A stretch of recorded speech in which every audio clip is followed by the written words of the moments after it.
कृपया अपना अपना स्थान ग्रहण कर ले। पीछे के रो में जगह खाली है, जो भी साथी खड़े हैं इधर दाहिने साइड में, कृपया अपना अपना स्थान ग्रहण कर ले। अब अगले कड़ी में हम लोग कुछ क्षण में हम लोग दीप प्रज्वलित करेंगे, उसके बाद कार्यक्रम की विधिवत शुरुआत की जाएगी।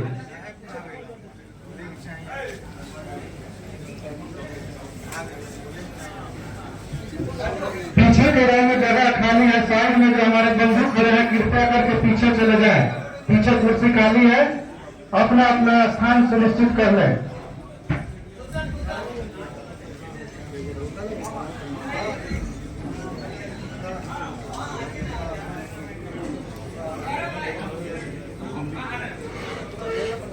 मैं अध्यक्ष जी से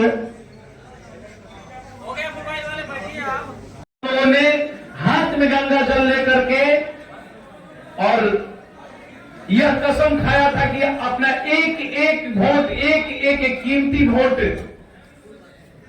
विकासशील इंसान पार्टी यानी कि वीआईपी पार्टी को हम करेंगे। हम लोगों ने जितने लोग ईमानदारी से कसम खाया था, वो तो जो उसका महत्व समझा, वो तो ईमानदारी से वीआईपी पार्टी को वोट किया। लेकिन जो लोग ये नहीं समझे कि गंगा जल हमारे सनातन धर्म के लिए कितना पवित्र जल है, वो नहीं समझे, वो भटक गए। जो भटक गए उनको फिर से समझाना है। वो बड़ा चुनाव था, समय कम था, हम लोग घर घर तक नहीं पहुंच पाए। माननीय मुखिया जी बता रहे थे कि हम कैलकुलेशन किए कि इस मोतिहारी विधानसभा को कैसे हार गए, 25-25 वोट हमारा बूथ से कम पड़ गया, हम हार गए। लेकिन हम लोग चाहेंगे कि 25 नहीं 225 की तैयारी में लगिए, क्योंकि हम लोग को वो बड़ा था, उससे बड़ा चुनाव ये है।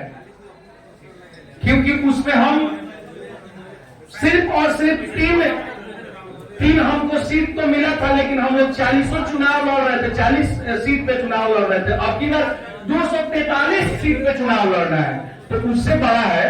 और बड़ा के लिए कुछ ग्रैंड हम लोग तैयारी करेंगे और घर घर जाकर के माननीय मुकेश सहनी जी का बातों को रखेंगे और ये जरूर बताएंगे कि जब तक आप सरकार नहीं बनाएंगे तब तक आपको अधिकार मिलने वाला नहीं है।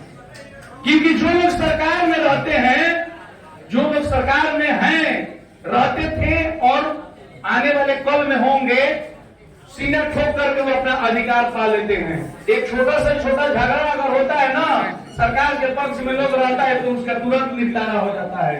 लेकिन वही आप सरकार के नहीं, आप किसी भी कोने में नहीं है, समझिए कि सरकार के दूर दूर तक पहुंच में नहीं है, छोटा सा झगड़ा पहुंच जाएगा, आप तुरंत अरेस्ट होकर के चले जाइएगा जेल में। लेकिन यहाँ हत्या करके भी लोग बाहर घूमते हैं, पैरोल पे चले आते हैं, उनके लिए नया कानून बन जाता है। भाई किसी को फांसी की सजा होती है, उसको उम्र कैद में बदल दिया जाता है। उम्र कैद की सजा वाले को 5 साल 7 साल में रिहा करके बाहर कर दिया जाता है। लेकिन आप ही लोगों में से वैसे लोग होते हैं जो छोटे छोटे मामले में उलझ करके 5-5 साल 10-10 साल जेल के अंदर चक्की चलाते हैं। तो उस दिन को दूर करने के लिए जिस तरह से हमारा पूरा भारत देश एक दिन अंग्रेजों के चंगुल में फंसा हुआ था, पूरे भारत में गांधी जी गए, लेकिन इसी चंपारण के धरती पे आए और यहाँ के जोश जुनून को देखे, यहाँ के नौजवानों के खून में जो उबाल देखे, यही से सत्याग्रह आंदोलन चालू किए और आज ये पूरा भारत देश आजाद है तो इस चंपारण का देन है, इस चंपारण के नौजवान का देन है। ठीक उसी तरह आप लोगों को वीआईपी सुप्रीमो हमारे नेता दीप प्रज्वलित कार्यक्रम करने जा रहे हैं। यह चंपारण की धरती है, गांधी की धरती है। कोई भी कार्यक्रम किया जाता है तो शुभ कार्य के लिए दीप प्रज्वलित किया जाता है, जिसकी विधिवत शुरुआत की जा रही है। दीप प्रज्वलित संपन्न हुआ, एक बार जोरदार ताली बजा के स्वागत करें। कृपया दीप को नीचे रखवा दिया गया, दीप को।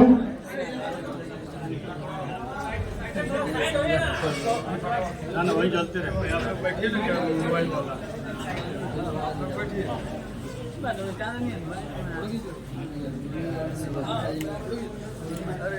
अरे ठीक है।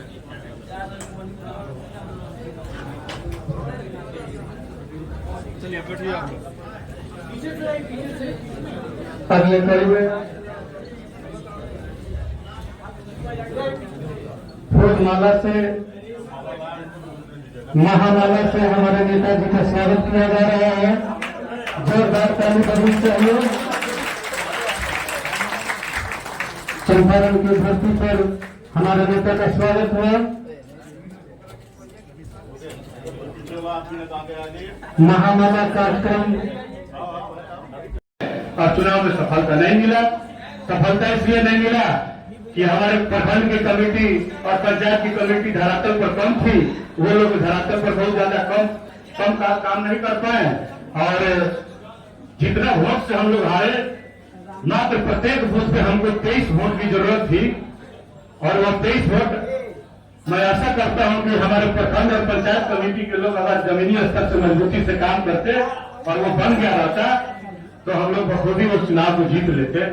इससे काफी मुझे भी दुख है। तो हम विशेष स्तर पर हमारे पार्टी के जो भी प्रखंड अध्यक्षगण आए हैं और उनके जितने सहयोगी हैं प्रखंड के या हमारे जिला के सहयोगी हैं, आप सभी से मैं आग्रह और निवेदन करूंगा कि मुझे अल्टीमेटम मात्र 2 महीने का मिला है और 2 महीने के अंदर मुझे कमेटी बनाकर सूची सौंप देना है और उसी 2 महीने के अंदर में वो आई कार्ड ही सभी कार्यकर्ताओं को आई कार्ड पटना से बनकर आ जाएगा। और आगामी जो नेतागण, आप सभी को बहुत बहुत धन्यवाद।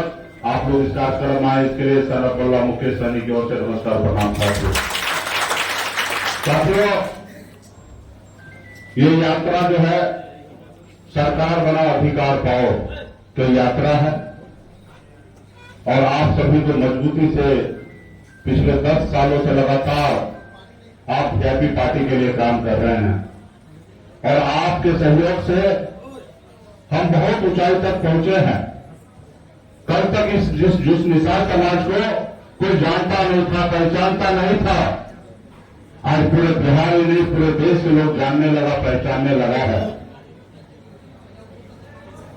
कल तक अगर लोग कहीं पे कोई क्राइम होता था तो सबसे पहले निसार समाज के लोगों को टारगेट किया जाता था। तो इसलिए साथियों, आज बहुत हद तक हम आगे निकले हैं, लेकिन कहीं ना कहीं कुछ काम में आप और हम बहुत पीछे रह जाते हैं। हम लड़ाई लड़कर 365 दिन रात मेहनत करके पसीना बहा के हम अपने पोजीशन को कायम करते हैं।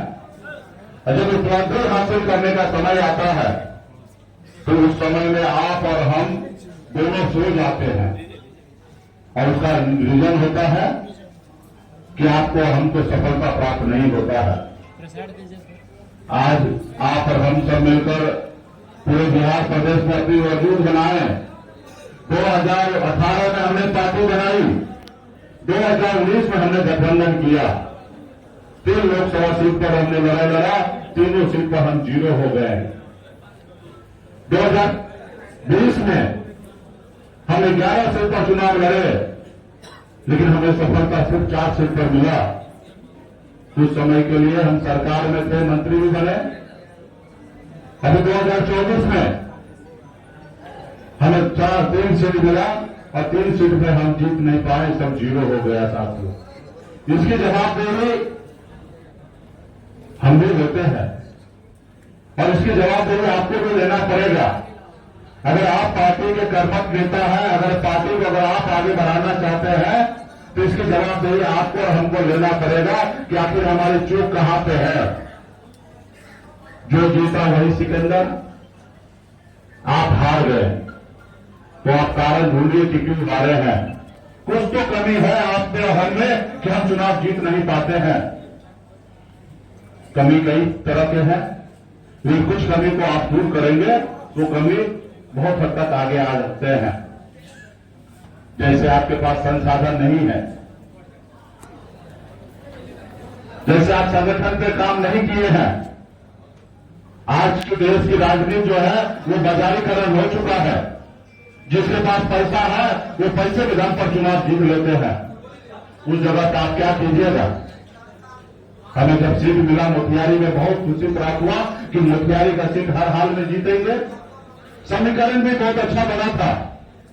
हम तो चाहते थे कि हमारे जिला अध्यक्ष अशोक जी यहां से चुनाव लड़े, लेकिन उन्होंने पीछे हट गया कि हम चुनाव नहीं लड़ेंगे, क्योंकि इनके पास संसाधन नहीं था, उनकी अपनी तैयारी नहीं था।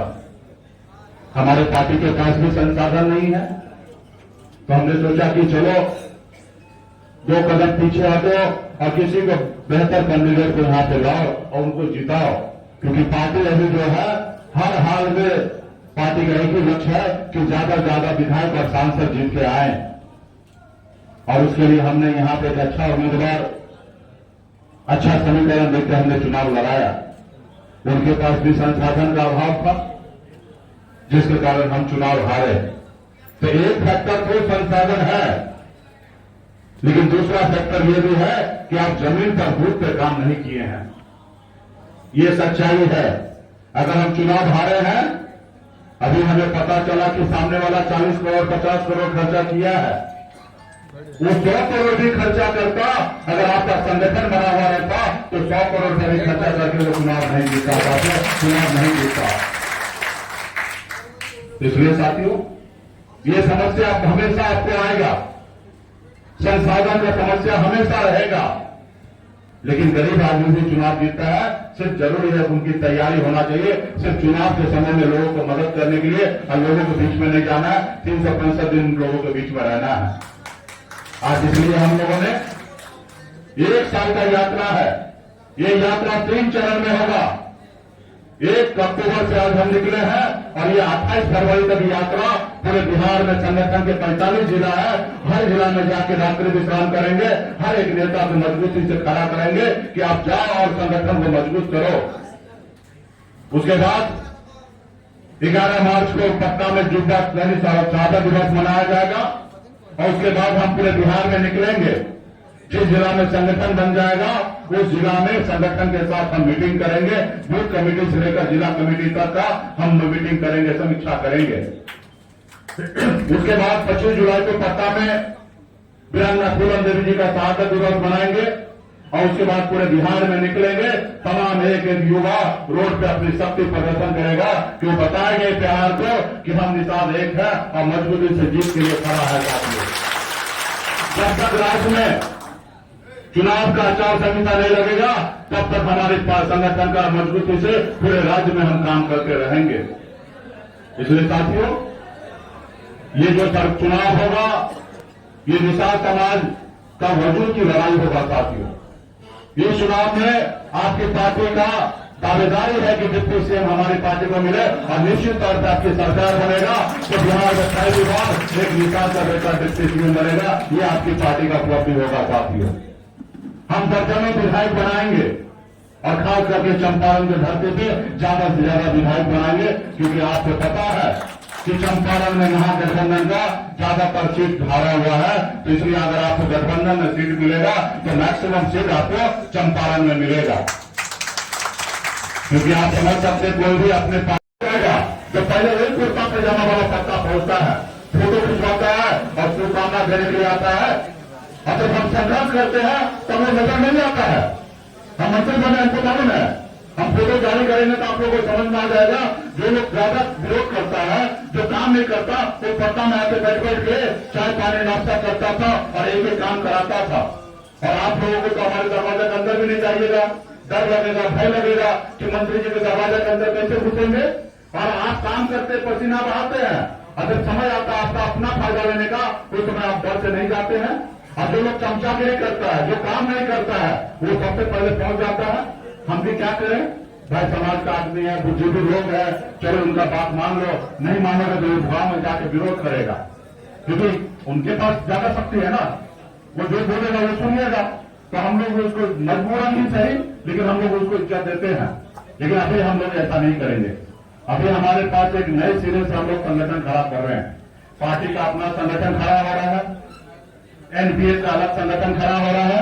एनपीएस में वो सरकारी नौकरी में जो लोग हैं वही से उसका सदस्य बनेंगे और सरकारी नौकरी में रहते हुए भी वो बाहर से हम लोगों को मदद करे, और जब मदद करेंगे तो निश्चित तौर पर उनके साथ हम खड़ा है। नहीं तो पावर आने के बाद फिर ऐसे लोगों के साथ हम नहीं है, काम करेंगे एक दिन में नहीं। और जब पावर जब हमारे पास आएगा तो ऑफिस में बैठ के कहेगा सर हमको गया में हमको पोस्टिंग मिल गया है, सर आप फोन कर दीजिए ना, हमको दरभंगा भेज दीजिए, हमको मुजफ्फरपुर भेज दीजिए, नजदीक भेज दीजिए, और हम लोग उनका वो काम करवाते हैं। अब उनका काम उन्हीं का होगा, जो एनडीएस में सदस्य बने रहेंगे उन्हीं का काम होगा। अदरवाइज अगर वो लोग एनडीएस में नहीं जुड़े हैं तो समाज में भले वो कलेक्टर क्यों न हो, हमको उससे कोई मतलब नहीं है। अगर वो कलेक्टर है तो अपने घर में रहे, ऐसे तो कलेक्टर है ही नहीं, आदमी है। आप बताइए, आजादी के 77 साल बीत गया, आपके समाज में एक कलेक्टर नहीं है। तो इसलिए साथियों, आने वाला समय में पार्टी के साथ खड़ा कीजिए, जो पढ़े लिखे हैं उनको भी जोड़िए, कहिए आप एनडीएस में जोड़िए और समाज के लिए कुछ काम कीजिए। आज हमको आरक्षण मिलेगा तो सबसे ज्यादा लाभ किसको मिलेगा? जो सरकारी नौकरी में है उन्हीं को मिलेगा, क्योंकि वही अपने बच्चों को पढ़ा लिखा के एक सपना देखता है कि मेरा बेटा डॉक्टर, इंजीनियर, कलेक्टर बने। मछली मारने वाला क्या सपना देखता है? वो तो अपना घर परिवार चला लेंगे, बेटा बेटी का शादी कर लेंगे, और बेटा तो कल हम मछली मारे, कल तुम मारना। तो मछली मारने वाला कलेक्टर थोड़े बनेगा, जो पढ़ाई लिखाई कर रहा है वही बनेगा। कल अगर आरक्षण मिलता, 15% रिजर्वेशन हमको मिलता है, तो कौन बनेगा कलेक्टर? जो पढ़ा लिखा लोग है, एसडीओ, बीडीओ, दरोगा, डॉक्टर, इंजीनियर, टीचर, ये कौन बनेगा? पढ़ा लिखा लोग बनेगा। तो उन्हीं लोगों को ज्यादा मदद करना चाहिए। आप लोग जो लोग आज मदद कर रहे हैं, सिर्फ समाज आगे बढ़े ये सोच के आप लोग मदद कर रहे हैं। इसलिए समाज को हर घर में, गांव में जाइए, हर किसी को कहिए कि मेहनत कीजिए, क्योंकि लड़ाई तो एक व्यक्ति का नहीं है। अगर एक व्यक्ति का होता हम बम्बई बैठे बैठे रिमोट से दाब के काम करा लेते, लेकिन नहीं होगा। मेरे अकेले से नहीं होगा, सिर्फ पूरा जिला अध्यक्ष से नहीं होगा, सिर्फ प्रखंड अध्यक्ष से नहीं होगा, सिर्फ पंचायत अध्यक्ष से नहीं होगा, या बूथ अध्यक्ष से नहीं होगा। समाज के हर वर्ग को आगे आना पड़ेगा। क्योंकि आज क्या होता है, वीआईपी पार्टी किससे जाना जाता है? निषाद समाज से जाना जाता है। आज आरजेडी किससे जाना जाता है? एमवाई से जाना जाता है। आज चिराग पासवान जी का पार्टी किससे जाना जाता है? पासवान समाज से जाना जाता है। बहन मायावती जी का पार्टी किससे जाना जाता है? दलित समाज से जोड़ा जाता है। भाजपा किससे जाना जाता है? प्रकाश की पार्टी माना जाता है, बनिया का पार्टी माना जाता है। उसी तरीके से आपकी पार्टी को एक जगह मिल चुका है। आज जब जगह मिल गया है, भाई ये निषाद का पार्टी है, तो दूसरा आदमी थोड़े बहुत मेहनत करने के लिए आएगा। इसलिए साथियों, आप सबको जोड़िए, उनको मदद कीजिए। पार्टी के पास जितना भी सीट होगा, इस बार तो अच्छा खासा सीट हम लोग लड़ेंगे। उसके बाद ज्यादा कोशिश होगा कि निषाद समाज के सभी उपजाति ज्यादा से ज्यादा समय जगह पे चुनाव लड़े, क्योंकि विधानसभा छोटा होता है। और उसके बाद भी आप ज्यादा 40% सीट पर ही आप लड़िएगा। 60% सीट जो होगा वो दूसरे जाति धर्म के लोगों को लड़ाना पड़ेगा।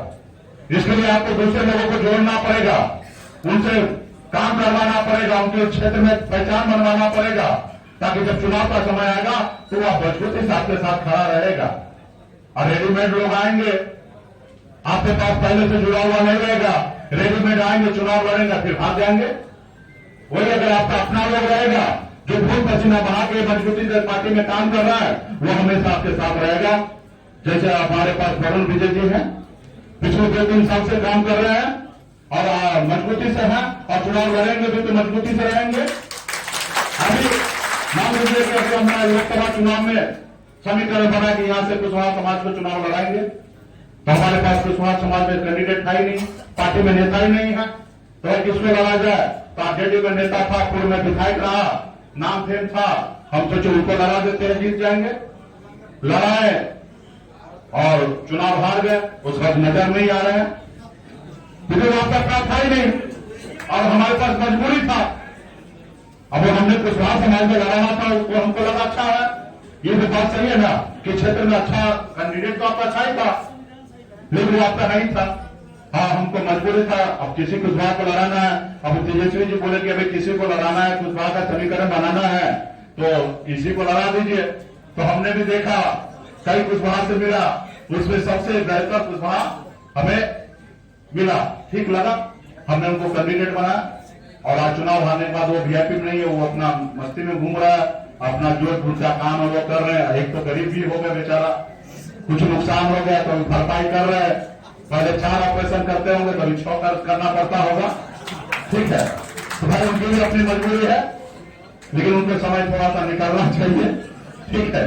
तो खैर अब क्या कीजिएगा, आप लोग चुनाव के टाइम में वोटे लोग लेके आते हैं। आज विकासशील इंसान पार्टी का आज जो सम्मेलन हुआ रामसन प्लाजा में, इसमें मैं सर का फोटो और विचार देखकर काफ़ी अच्छा लगा। अभी तुरंत बताया गोपाल जी कि ये आदरणीय श्रद्धेय महेश्वर सिंह जी का लड़के हैं। मैं मनीष शाह, दैनिक अयोध्या टाइम्स सिटी रिपोर्टर, पूर्वी चंपारण मोतिहारी, मानव भक्त, संविधान भक्त। 26 अक्षर 9 अंक 1 0 पर संविधान जो बना है अपने आप में सिस्टम है, शेरनी का रूल। तो मैं वरुण जी को तहे दिल से आभार प्रकट करता हूँ कि जैसे आपके भाई तरुण विजय हर जनता के दिल में बसे हुए रहते हैं और वो भी सेवा करते हैं। मैं सिविल कोर्ट में भी काम करता हूं और प्रेस रिपोर्टर भी हूं। आपको साधुवाद करता हूं और विकासशील इंसान पार्टी के अध्यक्ष सनफ मलाह मुकेश सहनी जी को भी 1 अक्टूबर को साधुवाद करता हूं अपने दैनिक अयोध्या टाइम्स की ओर से। Son of India Manish Shah, चूँकि सेवा से बढ़ के कुछ नहीं, 26 अक्षर 9 अंक 1 0 पर संविधान जो बना है अपने आप में सिस्टम। आज़ादी के मात्र 78 साल हुआ, तो आज जितने भी हमारे मल्लाह भाई ओबीसी आए हुए हैं, मैं उनका सम्मान करता हूं। अपने दैनिक अयोध्या टाइम्स में पेपर में भी जाएगा। मुझे रहा नहीं गया, दिल से 2 शब्द बोलने का मौका मिल गया। इतना कहते हुए मैं वरुण जी को दिन दूनी रात चौगुनी हंसते मुस्कुराते एक शब्द पर विचार करते हुए, और बड़ा अच्छा लगा अध्यक्ष जी का बात कि पार्टी में जो रहेगा उन्हीं के लिए मैं हूँ। नमस्कार, नमस्कार। मनीष शाह 2 शब्द बोल दीजिए सर। खाली अपना नाम हाँ, वरुण विजय। ठीक है, बहुत बहुत धन्यवाद।